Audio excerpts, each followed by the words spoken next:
Fatece. Você sabe aquela frase, o futuro já começou? Ela nunca foi tão verdadeira, não é mesmo?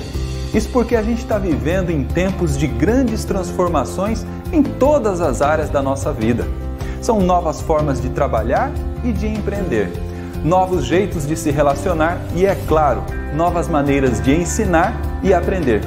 Por isso, agora, mais do que nunca, é preciso se adaptar e evoluir. E é nesse cenário promissor das novas tecnologias que o Centro Universitário Unifatece conquistou a autonomia do MEC para a abertura de novos cursos de graduação e pós-graduação nas modalidades presencial e à distância.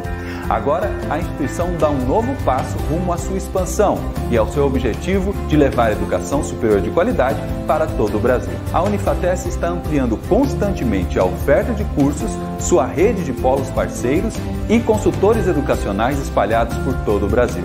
Hoje, ofertamos cerca de 100 cursos de graduação e pós-graduação na modalidade de educação à distância. Consulte em nosso site a lista de cursos ofertados em todas as áreas do conhecimento e que não para de crescer. Com uma metodologia flexível e inovadora, a EAD Unifatece está ajudando milhares de alunos a conquistarem seu diploma e se destacarem no mercado de trabalho. Um dos principais diferenciais da EAD Unifatece é a excelência no atendimento.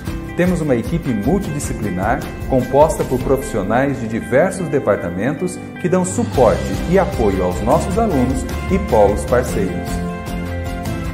O ambiente virtual dos nossos cursos EAD está organizado em trilhas de aprendizagem que facilitam o desenvolvimento acadêmico dos alunos de forma intuitiva e dinâmica. Nossa metodologia também é inovadora na oferta de disciplinas em formato timeline, onde os alunos percorrem um cronograma de aprendizagem que permite uma melhor organização de seus estudos e mais foco em seu desempenho. Nesse formato, as avaliações são totalmente online e o aluno realiza uma atividade de cada vez, não acumulando conteúdos e provas intermináveis que não contribuem para a aprendizagem. Além de conteúdos multimídia atualizados periodicamente, os alunos dos cursos EAD Unifatece têm suporte e acompanhamento pedagógico constante. Nosso time de professores tutores são altamente especializados, amam o que fazem e estão sempre prontos para auxiliar os nossos alunos em toda a sua jornada acadêmica. Viu só porque a EAD Unifatece é nota máxima do MEC? Para saber mais novidades, acesse nosso site e fique ligado em nossas redes sociais. Venha fazer parte do futuro da educação hoje.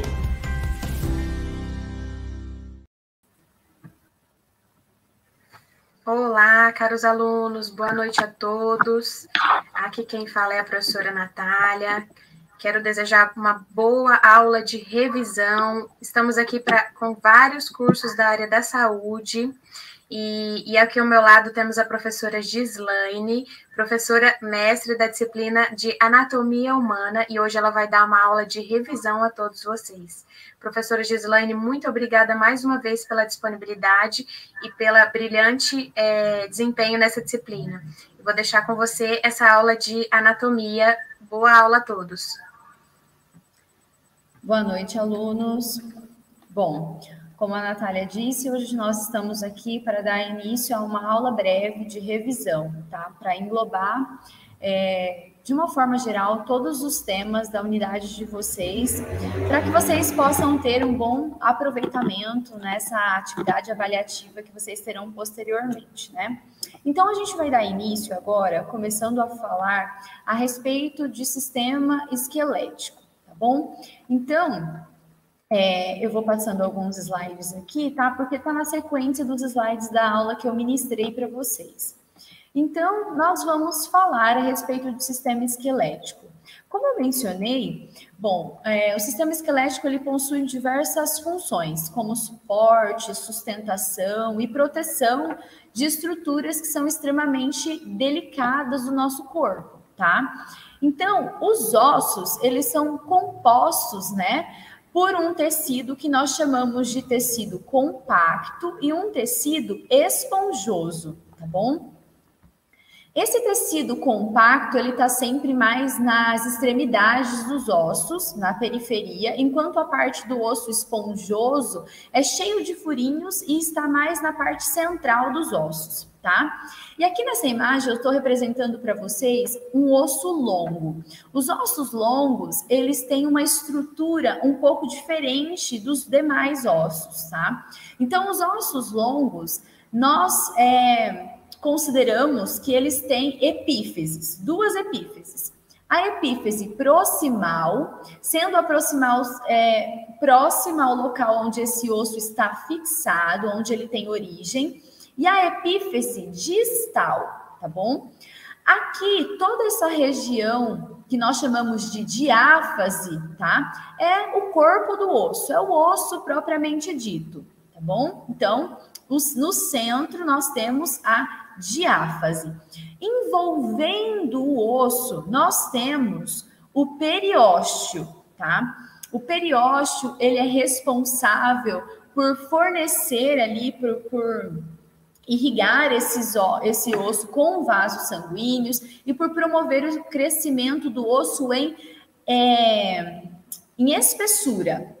Já quem é responsável por promover o crescimento do osso em comprimento é a presença de uma cartilagem, tá? Que nós temos a cartilagem epifisal. A cartilagem epifisal, ela é observada em crianças em idades de crescimento. E a partir do momento que essa criança vai crescendo em estatura, então os ossos eles vão se alongando. Quando esse indivíduo atinge a maturidade óssea, né, esse osso já cresceu tudo que ele deveria, esse espaço de cartilagem epifisal é substituído, então, por uma linha, que é somente um sinal que fica no osso longo de que um dia ali existia um espaço que foi ocupado, então, por osso. Então, a linha epifisal é o local ali que é onde nós teríamos a cartilagem epifisal responsável por fazer esse osso crescer em comprimento, tá bom? Então, com respeito à composição dos ossos, é isso. Aí, nós estudamos sistema esquelético de uma divisão, que é para facilitar, tá? É uma divisão didática. E nós dividimos o esqueleto humano em esqueleto axial e apendicular. Axial vem de centro, de eixo, tá? Então, quais são os ossos que pertencem ao sistema axial? Que são aqueles que estão localizados no centro do nosso corpo. Aqui eu tenho, então, os ossos do crânio. Então, os ossos do crânio, os ossos da face, tá? Existe um ossinho que é o hioide, que é o ossinho do pescoço. Os ossículos da audição, que são 3, estribo, martelo e bigórnia. E aí nós temos a coluna vertebral, que são 26 vértebras que compõem toda a coluna. E o tórax, que ele é então formado por costelas e o osso externo, tá? Então, esses ossos são os que estão no centro do corpo e que pertencem ao esqueleto axial. Depois, nós temos a segunda divisão, que é dos ossos que pertencem ao esqueleto apendicular. Apendicular vem de pendurado, então são ossos que estão pendurados, fixados eles são pendurados, mas eles se fixam no centro do corpo. E eles só são fixados nesses ossos que estão no centro porque tem cinturas, cíngulos, tá? Que nós chamamos, então, de cinturas escapulares ou cintura pélvica, tá? Então, a cintura escapular, ela promove uma junção, é como se fosse uma união dos ossos aqui do centro com os que estão pendurados, tá? E aí, a cintura escapular, então, é formada por clavícula e escápula, tá? Aí, vem, então, os ossos do membro superior, que se fixam nessa cintura escapular, tá? Então, os ossos do membro superior é o húmero e rádio e una. Então, ossos do braço, antebraço e os ossos da mão. Aí nós temos os ossos do carpo, metacarpos e falanges, tá? Então, esses aqui, húmero, rádio e ulna, carpo, metacarpo e falange são os que estão localizados, então, no esqueleto apendicular que se une ao centro do corpo através da cintura escapular. Depois nós temos os do membro inferiores, que são ossos da coxa, perna e pés. Nós temos então o fêmur, tíbia e fíbula, tarso, metatarso e falanges.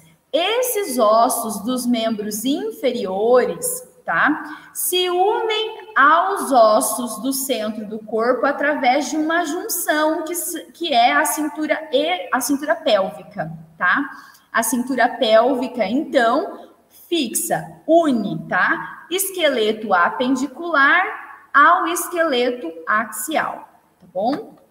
Vamos seguindo, então, para a segunda apostila, que é referente, então, a sistema cardiovascular e sistema respiratório, tá bom?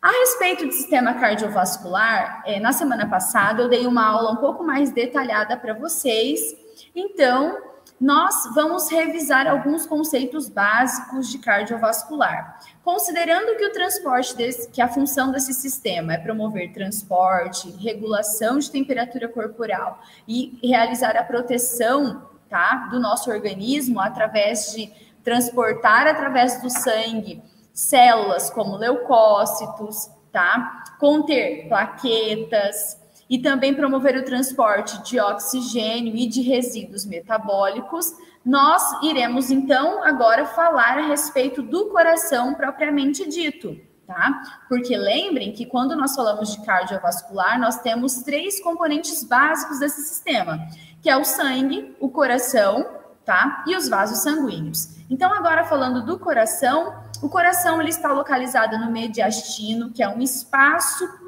no interior do tórax, tá? Onde ao lado o coração está envolto, tá? Envolto não, mas ao lado dele existe os pulmões. Então nós temos aqui a face pulmonar direita do coração, a face pulmonar esquerda do coração, que é onde esse coração está lateralmente em contato com os pulmões, tá bom? E aí, nós temos, então, uma face inferior, que é a face diafragmática, tá? Que é o ápice do coração ali em contato com o músculo diafragma, tá? O coração, ele é revestido por uma membrana serosa, tá? Essa membrana serosa nós chamamos de pericárdio.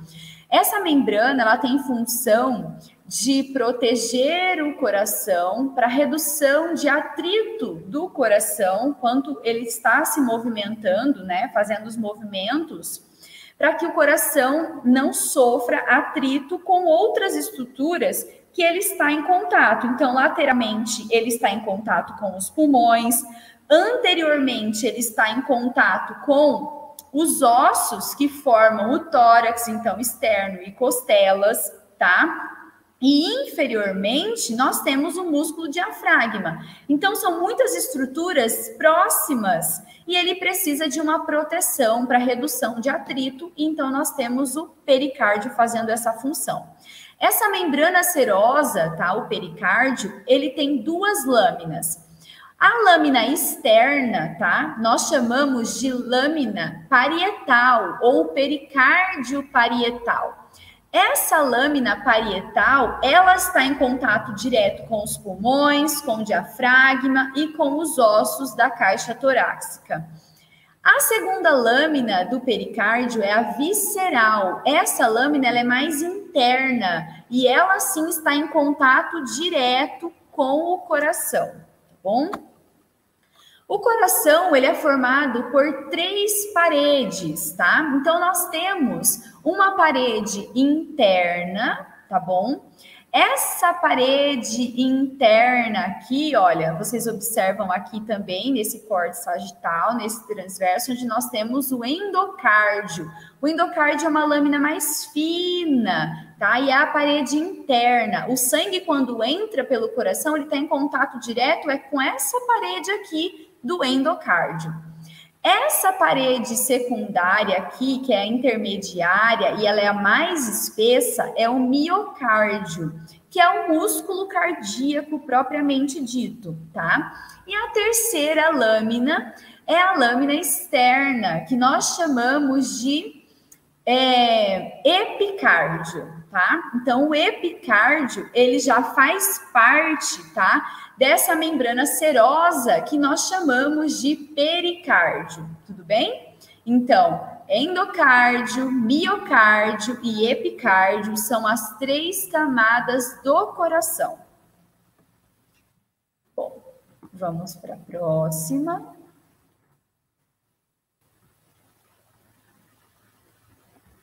Que é sistema respiratório. Bom, a respeito do sistema respiratório, vocês precisam saber a função desse sistema, que consiste basicamente na troca gasosa. Essa troca gasosa acontece lá nos alvéolos pulmonares, que são estruturas microscópicas que estão no interior dos pulmões, tá? Essa troca gasosa consiste, então, em colocar oxigênio para dentro do organismo e eliminar, retirar, então, através da expiração, o gás carbônico, tá? Então, é uma troca onde oxigênio entra, gás carbônico sai. E quem efetiva essa troca gasosa são os alvéolos pulmonares, tá bom?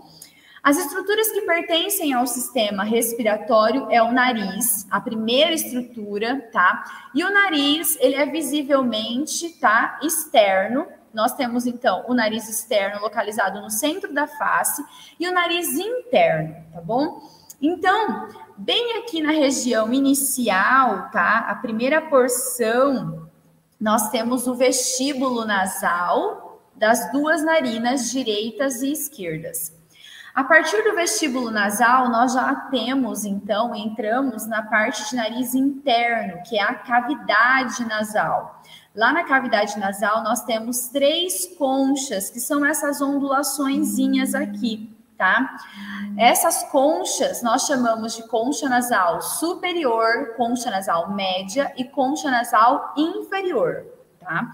Na cavidade nasal acontece todo o processo de umedecimento do ar, aquecimento do ar, filtragem desse ar, e essa filtragem ela acontece porque essa concha nasal, né, quando o ar passa por elas, promove uma rotação do ar. Esse ar ele é rotacionado, então as partículas que passaram ilesas pelos pelinhos, que nós chamamos de vibrisas aqui pelo nariz, e entrou na cavidade nasal, essas partículas elas são giradas, funciona como se fosse uma centrífuga.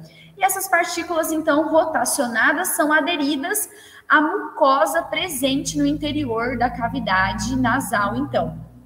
Tá? Então, a cavidade nasal tem essa função importante de filtragem, umedecimento e o aquecimento, que além dessa rotação que promove um aquecimento, esse aquecimento também é favorecido pela presença de vascularização, que aqui na cavidade nasal, essa vascularização sanguínea ela é muito intensa e isso promove o aquecimento do ar que está sendo inalado, tá bom?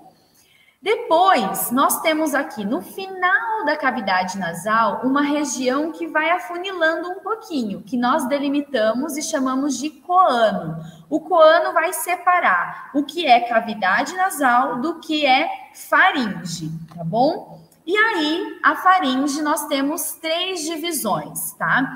A parte nasal, também chamada de nasofaringe, a parte oral ou orofaringe e a parte laríngea, também chamada de laringofaringe. Pela nasofaringe, que é essa que está ali no final da cavidade nasal, por ela só passa ar, tá? As outras 2 divisões da faringe, orofaringe e laringofaringe, por elas passa ar e também alimento. A orofaringe está aqui, olha, na região oral, tá? Então, aqui a gente tem língua. E a orofaringe é a nossa famosa garganta, tá? E aí, depois, aqui em verde, eu mostro para vocês a parte laríngea. A parte laríngea, que nessa primeira região, o ar vem por aqui e o ar vai fazer esse trajeto, passar pela laringofaringe e vir para laringe e traqueia, tá? Só que a laringofaringe, ela também se conecta com o esôfago, tá? Então, por ela também passa alimento. Por quê? Quando nós estamos deglutindo, a epiglote promove o fechamento, tá, do acesso respiratório, o alimento é deslocado para o esôfago. Então, pela parte oral da faringe e a parte laringofaringe, são as duas divisões da faringe por onde passam ar e alimento, tá bom? Tá claro isso para vocês? Isso lá em digestório, a gente volta a falar sobre isso, tá? Depois de faringe, nós temos a terceira estrutura do sistema respiratório, que é a laringe. A laringe é uma estrutura exclusiva do sistema respiratório, é um tubo condutor de ar formado por cartilagens, tá? Mas além de ser um tubo condutor de ar, também é uma estrutura fonadora. Aqui na laringe, nós temos a presença das pregas vocais. Então, os sons produzidos pela fala só acontecem porque nós temos as pregas vocais localizadas aqui no interior da laringe. Então, laringe exclusiva do sistema respiratório, tubo condutor de ar e estrutura fonadora, tá bom? Traqueias, tá? Traqueia também continua sendo um tubo condutor de ar que leva esse ar até os brônquios principais. E esses brônquios principais se ramificam e adentram os lóbulos pulmonares, tá? E aí lá nas pontinhas deles nós temos então as estruturas microscópicas, que são os alvéolos pulmonares que efetiva a troca gasosa, tá bom? Vamos para a próxima, que é sistema nervoso. Aqui eu preciso dedicar um pouquinho mais de atenção de vocês, tá? Sistema nervoso, nós dividimos o sistema nervoso em sistema nervoso central e periférico, tá bom? O sistema nervoso, ele é responsável pela percepção de estímulos que nós somos expostos diariamente. Então, nós dizemos que esse sistema nervoso, ele tem uma função sensitiva, uma função integradora e motora. Então, aqui nesse exemplo aqui da imagem, eu mostro para vocês que nós temos, então, um copo de água. Esse copo de água, tá? A pessoa, ao visualizar esse copo, ela precisa, então, visualizar e processar uma informação, que é segurar, beber, captar, né? Segurar esse copo e fazer a ingestão do líquido da água que está ali dentro. Como que isso acontece? Essa informação sensitiva, ela precisa chegar no nosso cérebro, tá? Então, a pessoa visualizar um copo de água não significa que ela vai executar uma ação se essa informação sensitiva não acontecesse, tá? Então, os neurônios, que são neurônios, tá? Aferentes, eles captam esse estímulo e levam para o sistema nervoso interpretar e gerar uma resposta, tá bom? E lá, depois de processado esse estímulo, o sistema nervoso, através de neurônios motores, produz uma resposta que vai executar, então, uma ação, tá? Então, qual seria essa ação que os neurônios motores vão promover? É levar essa informação nervosa lá para os músculos, tá? E promover, então, a contração da musculatura, que é a percepção do estímulo então, olha, segure, né? Faça a contração, pegue o copo de água e leve até a boca para você fazer a ingestão. Para isso, você precisa, então, de contração da musculatura. Quem vai fazer, executar essa ação é a parte motora do sistema nervoso através dos neurônios motores, tá? Então, nós temos neurônios sensitivos e neurônios motores. Os neurônios sensitivos, eles são responsáveis pela captação de um estímulo e por transportar esse estímulo até o sistema nervoso, até o cérebro, para que ele processe a informação e gere, então, uma resposta que vai ser transmitida pelos neurônios motores para executar essa ação, que pode ser uma contração muscular, né, muitas vezes. Então, quando você toca em uma superfície quente, o mesmo acontece, tá? Tocou em uma superfície quente, automaticamente você precisa entender, né, que aquilo é calor, que você está exposto a um perigo. Então, essa informação sensitiva vai lá para o seu cérebro, que produz uma resposta via motora e leva como resposta a contração da musculatura para que você tire a sua mão da superfície que está quente, tá? Produzindo, então, contração da musculatura. Então, nós temos os neurônios como sendo as células, tá?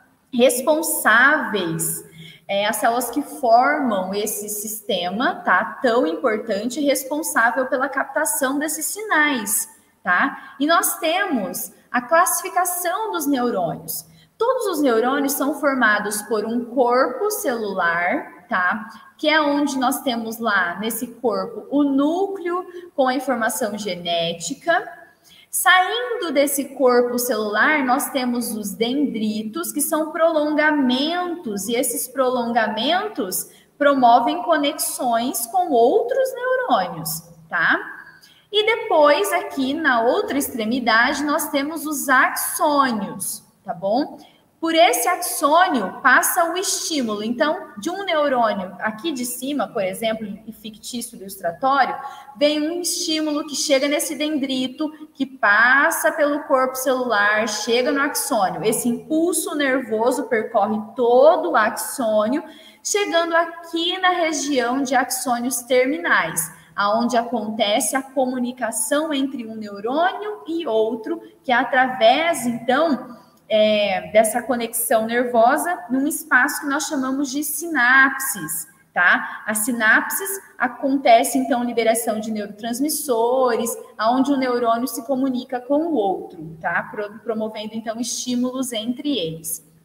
E nós classificamos esses neurônios como sendo multipolar, bipolar e pseudo-unipolar. O multipolar é esse que tem muitos dendritos saindo deles, tá? É o tipo de neurônio mais comum. O bipolar, ele vai ter o corpo celular centralizado, tá? E aí, em uma extremidade, você vai ter os dendritos mais prolongados e na outra, o axônio, tá bom? E o pseudo-unipolar, o corpo celular sai um pouquinho para fora, tá? É como se fosse parecido com esse aqui, com o bipolar, mas com a diferença de que o corpo celular do bipolar está centralizado. E no do pseudo-unipolar, esse corpo celular sai para fora, então tem o corpo celular e aqui todo esse prolongamento é axônio. Bom? Então, são esses os 3 tipos de neurônios. Como eu comentei com vocês, nós dividimos o sistema nervoso em sistema nervoso central e sistema nervoso periférico. O sistema nervoso central, ele é formado, então, por encéfalo, tá? E o encéfalo envolve outras estruturas. Quando você ouve falar de encéfalo, pense que o indivíduo está se referindo a todas as estruturas que estão no interior do crânio. Então, tronco encefálico, cerebelo e o cérebro propriamente dito, tá?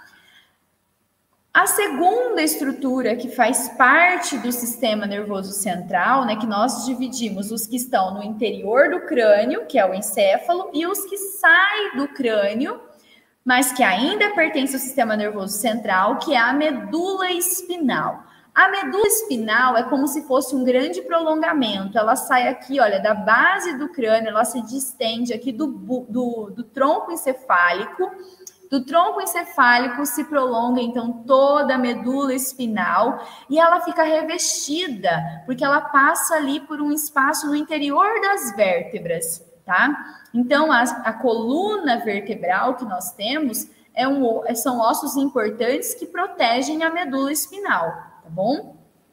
Saindo da medula espinal, tá vendo que vocês, em amarelo aqui, vocês observam que existem prolongamentos.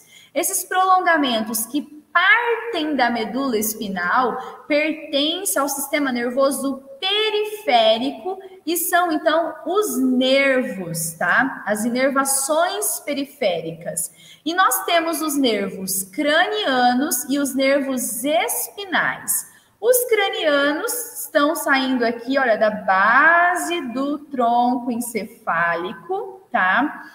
E os espinais prolongados a partir da medula espinal e vão inervar membros superiores, membros inferiores e vísceras, tá? Então, a divisão do sistema nervoso é encéfalo, formado, então, por tronco encefálico, cerebelo e cérebro, e a medula espinal.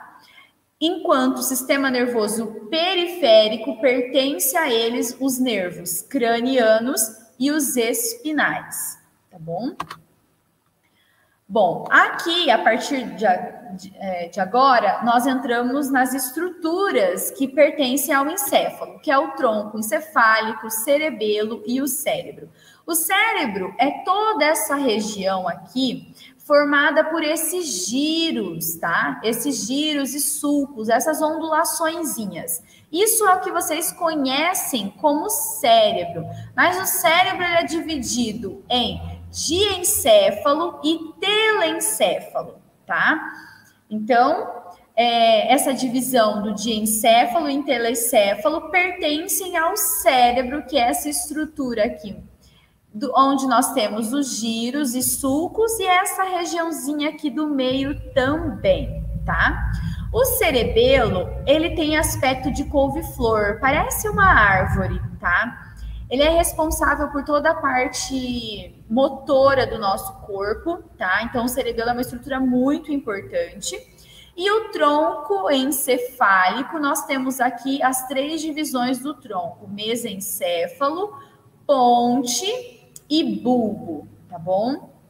O tronco encefálico ele é muito importante porque todo o estímulo que vem da periferia do nosso corpo, então se você toca em uma superfície quente, esse estímulo vai percorrer todo o seu braço, chegar na sua medula, a medula vai transportar essa informação até passar por aqui pelo tronco encefálico e aí ele esparrama, digamos assim, esse estímulo para o cérebro interpretar esse sinal e voltar com uma resposta, tá? Então, o tronco encefálico, ele é uma estrutura que faz essa integração dos estímulos, tá? Todos os estímulos vai obrigatoriamente passar pelo tronco encefálico, seja sensitivo ou motor, tá bom? Bom, dando sequência. Sistema digestório. Bom, o sistema digestório, ele é muito importante, é um sistema por onde passa alimento, tá? E tem a função de fazer a pressão, mastigação, deglutição desse alimento, para que ele comece a mudar as suas características, tá? E então aconteça a digestão desse alimento. Para que essa digestão, nós caracterizamos ela como sendo a quebra de estruturas químicas presente no alimento. Então, se você tem proteína, carboidratos, são moléculas muito grandes e que para ser absorvidas pelo intestino, precisam ser reduzidas de tamanho. Então, a digestão tem esse papel, promover a quebra dessas moléculas para que o intestino consiga, então, fazer a absorção desses nutrientes e colocar eles na corrente sanguínea, né? E aí, então, o que sobra, que fica no interior do trato digestório e que os nutrientes já foram absorvidos, a massa que sobrou agora se torna um bolo fecal e percorre todo o intestino grosso e é eliminado na forma de fezes, tá? Então, o bolo fecal é uma massa sólida que ficou ali de coisas que não são mais, não tem mais o que tirar proveito, tá? Não favorece mais em nada no nosso organismo, porque todos os nutrientes já foram sugados, já foram retirados dele, então ele precisa ser eliminado, porque também vai conter elementos tóxicos que precisam sair do nosso organismo. Quais são as estruturas que pertencem ao sistema digestório? O sistema digestório tem início aqui na boca, tá? Então, a boca, nós temos o vestíbulo da boca formado pelos lábios, tá? Os lábios e os dentes têm função muito importante de fazer a apreensão, a mastigação desses alimentos. Depois nós temos a cavidade própria da boca, onde nós vamos ter língua, palato duro. O palato duro é formado por 2 ossos, o palatino e a maxila, que é o famoso céu da boca, tá? E depois o palato mole, de onde sai a úvula palatina, tá bom? E essa é a cavidade própria da boca, tá bom? Então, tudo tem início lá na boca externa, né? Através do que a gente visualiza externamente, como os lábios, os dentes, tá? E depois a cavidade própria da boca, onde nós vamos ter língua, palato duro, palato mole, as bochechas também, tá? As bochechas internas. A língua tem uma função muito importante de promover a movimentação desse alimento, tá? Agora pensem comigo, o alimento que está no interior da cavidade oral, ele precisa, além de ter seu tamanho diminuído, né, ser formado então um bolo, tá? Perde as suas características originais. Então, para que essa mistura desse alimento seja facilitado, a cavidade oral precisa ser umedecida. Quem promove o umedecimento da cavidade oral são as glândulas salivares, que produzem a saliva. As glândulas salivares, elas são anexas ao sistema digestório, porque por elas não passa alimento, mas elas produzem substâncias que são fundamentais para auxiliar no processo de digestão desses alimentos. Então, além de umedecer o alimento que está sendo mastigado aqui na cavidade oral, a saliva contém enzimas, tá? Que é a amilase, e essa amilase, ela inicia o processo de digestão dos carboidratos. Então, o processo de digestão dos carboidratos, ele tem início ainda no interior da cavidade oral, através da ação da amilase presente na saliva. Mas ele só vai ser finalizado a digestão dele lá depois do duodeno, tá bom? Então, as 3 glândulas salivares que nós temos, a parótida, a submandibular e a sublingual. São as 3 glândulas salivares que produzem, em média, de 1 a 2 litros de saliva por dia. A segunda estrutura, então, é a faringe. Lembra que eu falei que faringe era dividida em 3 partes: nasofaringe, orofaringe e laringofaringe, sendo que somente pela orofaringe e laringofaringe é onde o alimento passa, tá bom? Então, o alimento só entra em contato com essas 2 partes da faringe. E daqui da laringofaringe nós temos, então, o esôfago, tá? Então, nós temos a conexão aqui do esôfago, que é um tubo revestido por músculo liso, que se contrai lentamente, promovendo o que nós chamamos de movimentos peristálticos. E esses movimentos peristálticos são lentos e promovem o transporte do bolo alimentar até o estômago, tá bom?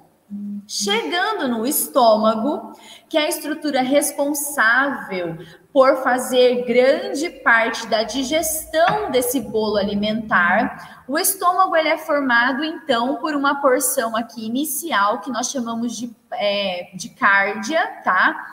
Essa parte cárdia do estômago aqui é onde nós temos o esfíncter esofágico. O esfíncter esofágico é musculatura que abre e fecha. Então, quando o alimento chega em contato com esse esfíncter esofágico, ele se abre, permitindo que o alimento entre para dentro do estômago, tá? E aí ele se fecha para que durante o processo de digestão não tenha o famoso refluxo, tá? Quando a pessoa tem refluxo é porque esse esfíncter esofágico está um pouquinho deficiente. E aí o conteúdo gástrico volta para o esôfago e a pessoa fica sentindo queimação ali, tá bom?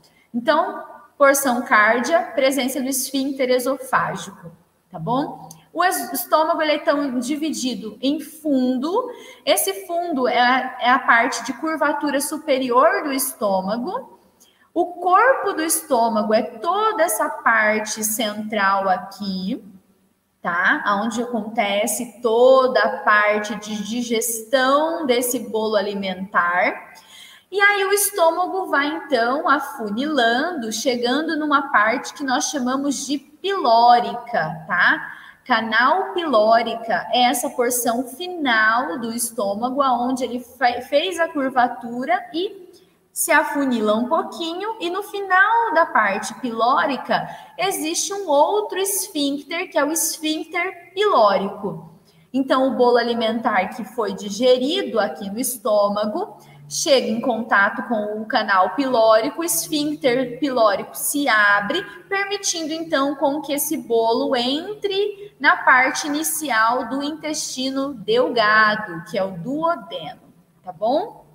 Então, repetindo, parte do estômago, a cárdia, fundo, corpo e a parte pilórica, tá bom? Sendo que na parte cárdia e no piloro, onde nós temos os esfíncteres que abrem e fecham para permitir a passagem desse bolo alimentar, tá bom?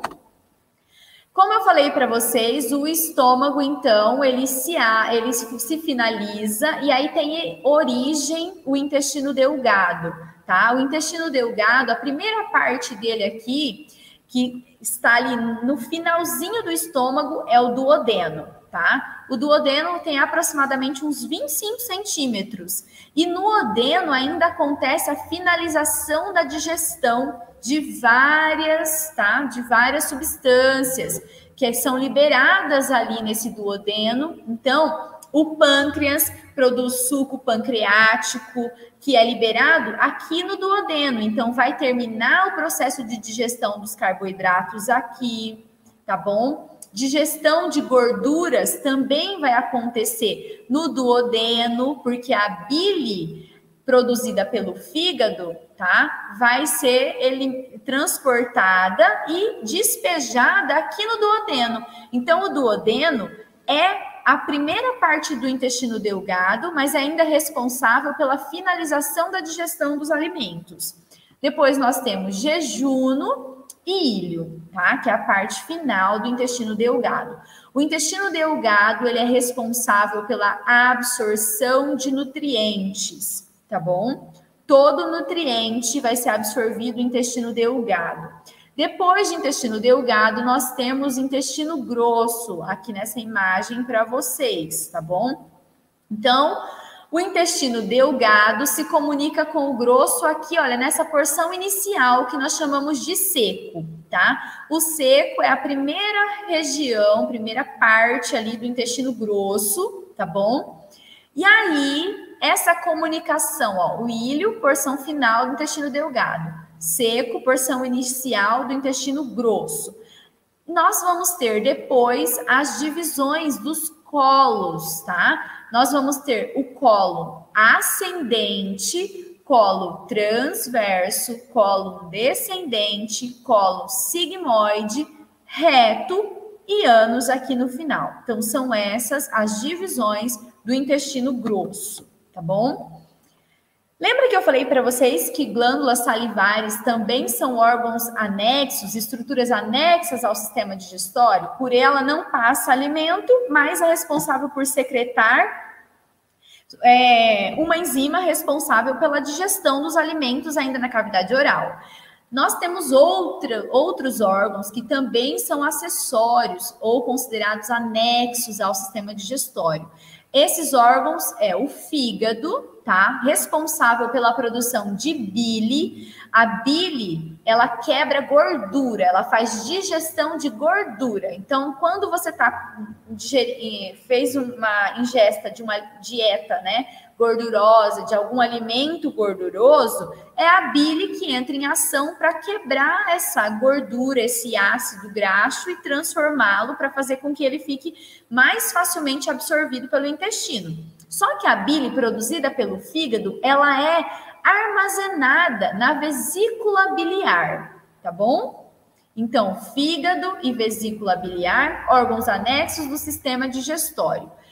E a outra estrutura anexa, outro órgão anexo, é o pâncreas. O pâncreas, então, ele é um órgão, uma glândula endócrina, tá? Responsável por produzir insulina, glucagon, que são hormônios muito importantes para o nosso organismo, mas ele também produz, tá? Um suco ali, que é o suco chamado de suco pancreático. Esse suco pancreático promove a digestão final de carboidratos, tá? Só que existe um ducto, tá? Saindo do pâncreas, que é o ducto pancreático. Esse ducto pancreático leva o suco pancreático até o duodeno. E aqui, saindo da vesícula biliar, existe o ducto colédoco, que transporta a bile da vesícula biliar até o duodeno, tá bom? Então, o ducto pancreático e o ducto colédoco é por onde tanto a bile quanto o suco pancreático são transportados e chega numa região que nós chamamos de ampola hepatopancreática, que está localizada no duodeno. Lembrem, duodeno, a primeira parte do intestino delgado, e o duodeno, então, aqui vai acontecer a finalização do processo de digestão e depois acontece toda a absorção dos nutrientes digeridos, tá? Bom, sistema renal. Vamos falar de sistema renal, que é importante. Só um pouquinho, minha bateria está acabando.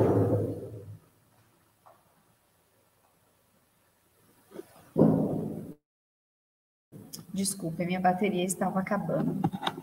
Agora sim, vamos lá. Bom, o sistema renal, ele é formado pelos rins, tá? Os rins têm formato de feijão, tá?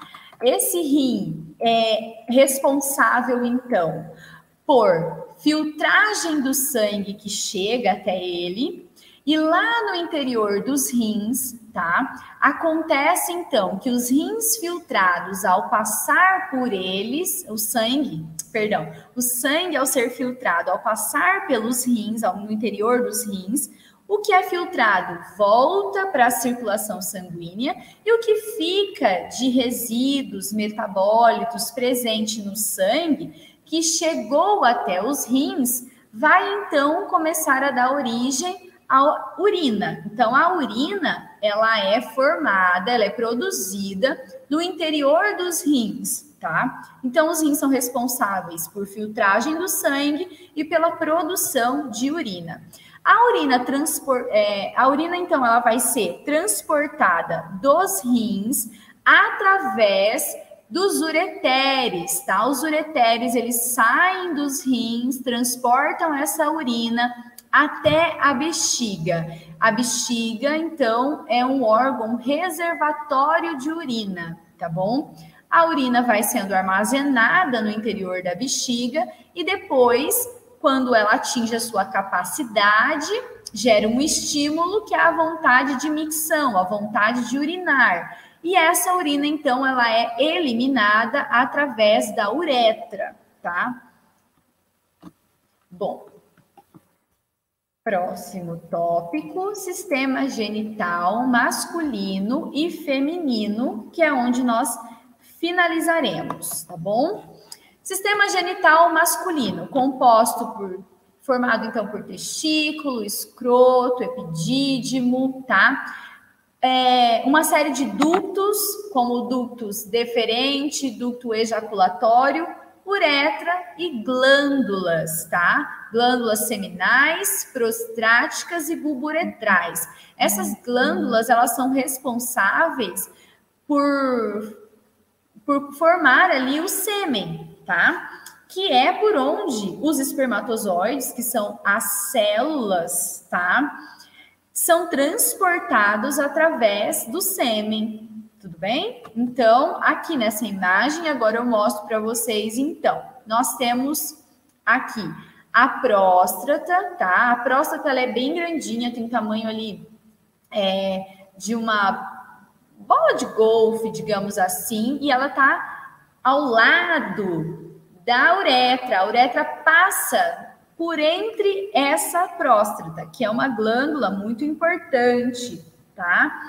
Então, a uretra passa por ela.